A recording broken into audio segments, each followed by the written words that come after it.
ഓം ഗുരുർബ്രഹ്മ ഗുരുർവിഷ്ണു ഗുരുദേവോ മഹേശ്വര ഗുരു സാക്ഷാൽ പരബ്രഹ്മ തസ്മൈ ശ്രീ ഗുരവേ നമഃ.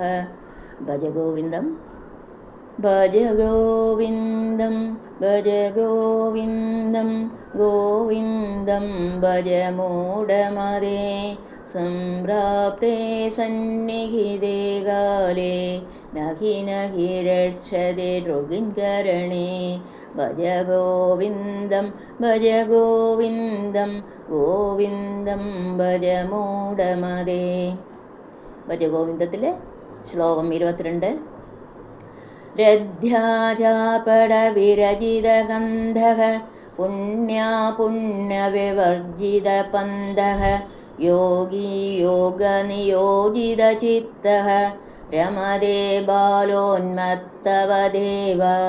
ഭജ ഗോവിന്ദം ഭജ ഗോവിന്ദം ഗോവിന്ദം ഭജ മൂഢമതേ. രഥ്യാചർപ്പടവിരജിതഗന്ധഃ വഴിയിൽ നിന്ന് ശേഖരിച്ച തുണിക്കഷണങ്ങൾ തുന്നിച്ചേർത്തുണ്ടാക്കിയ ഗന്ധം, വിരചിത ഗന്ധം വസ്ത്രം, പുണ്യാപുണ്യവിവർജിത പന്തഃ പുണ്യപാപങ്ങൾക്കതീതമായ വഴിയിലൂടെ ചരിക്കുന്ന യോഗനിയോജിത ചിത്തഃ യോഗധാരണ ചെയ്തുകൊണ്ടിരിക്കുന്ന ചിത്തത്തോടുകൂടിയ പരമാത്മതത്വത്തിൽ ഊന്നിയ ചിത്തത്തോടുകൂടിയ യോഗി ആത്മാവ് ബാലോന്മത്തവദ്യേവ രമതേ. ബാലനെ പോലെയോ ഉന്മത്തനെ പോലെയോ ആത്മാനുഭൂതിയിൽ രമിച്ചുകൊണ്ടേയിരിക്കുന്നു. ഈശ്വര സാക്ഷാത്കാരാനന്തരം അഹങ്കാരബാധയിൽ നിന്ന് നിർമുക്തനായി സ്വശരീരത്തെ തനിക്കിഷ്ടം പോലെ ഉപയോഗിക്കാനുള്ള വെറുമൊരു വാഹനമാക്കി ലോകത്തിൽ സ്വച്ഛന്തം വിഹരിക്കുന്ന മഹാത്മാവിനെ ബാലനോടും ഉന്മത്തനോടും പിശാചിനോടും ഉപമിക്കാറുണ്ട്. അയാൾ ബാലനെ പോലെയോ ഉന്മത്തനെ പോലെയോ പിശാചിനെ പോലെയോ ആയിരിക്കും ജീവിക്കുക എന്ന് പറയുന്നത് ബാഹ്യലോകത്തോട് അയാൾക്കുള്ള മനോഭാവം ഇന്ന പ്രകാരമെന്ന് സൂചിപ്പിക്കാനാണ്. അയാൾ ബാലനോ ഉന്മത്തനോ പിശാചോ അല്ല, അവരെ പോലെ കാണപ്പെടാം എന്ന് മാത്രം. അവരിലുള്ള ചില സ്വഭാവങ്ങൾ അയാളിൽ പ്രകടമായി കാണാം. ബാലവത് കുട്ടിയെപ്പോലെ രാഗദ്വേഷങ്ങൾ കുട്ടികളിലും കാണുമല്ലോ. അപ്പോൾ ഉള്ളിലുദിക്കുന്ന വികാരങ്ങൾ ഒന്നും ഒളിച്ചു വയ്ക്കാതെ നിഷ്കളങ്കരായ അവർ അതുപോലെ പ്രകടിപ്പിക്കും. അടുത്ത നിമിഷം അവരത് മറന്നുകളയുകയും ചെയ്യും. അപ്പോഴപ്പോഴത്തെ മനോനിലയ്ക്കൊത്ത് വർത്തിക്കുക എന്നതാണ് അവരുടെ സ്വഭാവം. ഭൂതകാല സ്മരണകളെ കൊണ്ട് വർത്തമാന അനുഭവങ്ങളെ ചായം മുക്കി അലങ്കോലപ്പെടുത്തുന്ന പതിവ് അവർക്കില്ല. വർത്തമാനത്തിൽ വർത്തിക്കാനേ അവർക്ക് കഴിയൂ. ഇതാണ് സിദ്ധപുരുഷനും കുട്ടിയും തമ്മിലുള്ള സാദൃശ്യം. മറ്റുള്ളവരെ പോലെ തന്നെ ജീവിതത്തിൽ വിവിധാനുഭവങ്ങൾ മഹാത്മാവിനുമുണ്ട്. പക്ഷേ വർത്തമാനകാലത്തിലെ പവിത്രതയിൽ മാത്രമാണ് അയാൾ എപ്പോഴും വർത്തിക്കുക. ഭൂതകാലത്തെക്കുറിച്ച് അയാൾ വ്യാകുലപ്പെടില്ല, ഭാവിയെക്കുറിച്ച് ആകാംക്ഷപ്പെടുകയുമില്ല.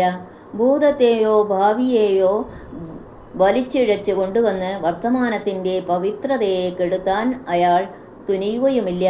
കുട്ടിയുടെ മാതിരി ഇവിടെ ഇപ്പോൾ ജീവിക്കുക എന്നതാണ് മഹാത്മാവിൻ്റെ ഒരു സ്വഭാവം. അതിനാൽ ബാലവത് ഉന്മത്തൻ അല്ലെങ്കിൽ ഭ്രാന്തൻ നമ്മുടെ ഇടയിൽ ജീവിക്കുമ്പോഴും സ്വന്തം സങ്കല്പങ്ങളുടേതായ ഒരു വിചിത്ര ലോകത്തിലായിരിക്കും. അയാളുടെ അസാധാരണ അനുഭവമണ്ഡലത്തിലേക്ക് നമുക്ക് പ്രവേശനമില്ല. അതുപോലെ മഹാപുരുഷൻ നമ്മോടൊപ്പം ജീവിക്കുമ്പോഴും അയാളുടെ സ്വന്തമായ ആധ്യാത്മിക അനുഭൂതിയുടെ ആന്തരമണ്ഡലങ്ങളിലേക്ക് എത്തി നോക്കാനോ അതേ പ്രകാരമെന്നറിയാനോ നമുക്ക് കഴിയില്ല. മഹാത്മാവും നമ്മെപ്പോലെ സാമൂഹ്യ നിയമങ്ങൾക്കനുസരിച്ച് പെരുമാറുകയും പ്രവർത്തിക്കുകയും ചെയ്യുന്നുണ്ടാവാം. അതെ, അയാളുടെ കാലുകൾ ഇവിടെ നമ്മുടെ ലോകത്തിലാണെങ്കിലും തല അവിടെ.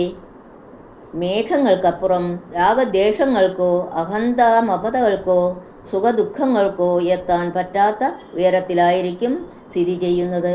അതുകൊണ്ടാണ് മഹാത്മാവ് ഭ്രാന്തനെപ്പോലെ അല്ലെങ്കിൽ ഉന്മത്തവത് ആണെന്ന് പറയുന്നത്. ബ്രഹ്മനിഷ്ഠൻ സാമ്യാവസ്ഥയിലിരുന്ന് ആനന്ദ നിർവൃതിയോ പുണ്യപാപങ്ങൾക്കും ശുഭാശുഭങ്ങൾക്കും സുഖദുഃഖങ്ങൾക്കും അതീതമായ മാർഗത്തിലൂടെ ചരിക്കുന്നു.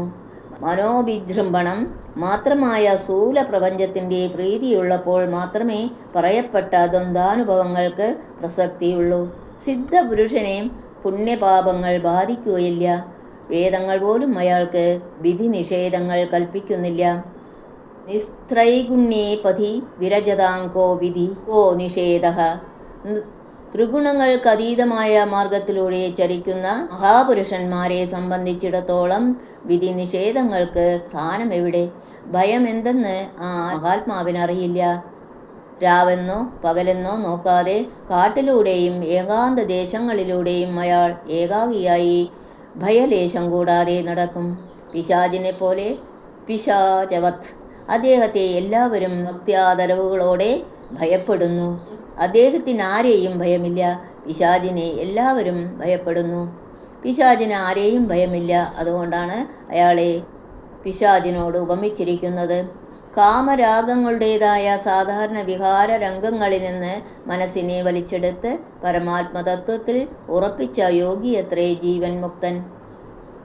മനോബുദ്ധികളുടെ പരിച്ഛിന്നതയെ അതിക്രമിച്ച് ലോകത്തിൽ വിഹരിക്കുന്ന അയാൾ ഇനി ഒരിക്കലും തൻ്റെ ദേഹത്തിന് അടിമയല്ല. അതുകൊണ്ട് തന്നെ അയാളുടെ ദേഹം യാതൊന്നും വേണമെന്നാഗ്രഹിക്കുന്നുമില്ല. എങ്കിലും അത്യാവശ്യമായ സംരക്ഷണം അയാൾ തൻ്റെ ദേഹത്തിന് നൽകുന്നുണ്ട് താനും. രഥ്യാചർപ്പട വിരചിതഗന്ധ വഴിയിൽ വീണുകിട്ടിയ കീറത്തുണിയെടുത്ത് എന്നതുകൊണ്ട് അതാണ് ഉദ്ദേശിക്കുന്നത്. സമൂഹത്തിൽ എല്ലാവർക്കും ചില കർത്തവ്യങ്ങൾ നിർവഹിക്കാനുണ്ടാവും. കർത്തവ്യ കർമ്മങ്ങളും അവകാശങ്ങളും ഒന്നിച്ച് പോകേണ്ടവയാണ്.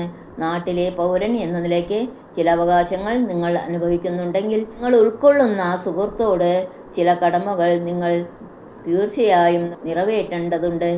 അവകാശം കുറവെങ്കിൽ കർത്തവ്യവും കുറവായിരിക്കും.